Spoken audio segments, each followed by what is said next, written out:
And when God had seen that the earth was corrupted, for all flesh had corrupted its way upon the earth, he said to Noe, "The end of all flesh is come before me.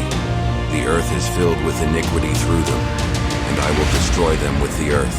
Make thee an ark of timber planks. Thou shalt make little rooms in the ark, and thou shalt pitch it within and without. And thus shalt thou make it.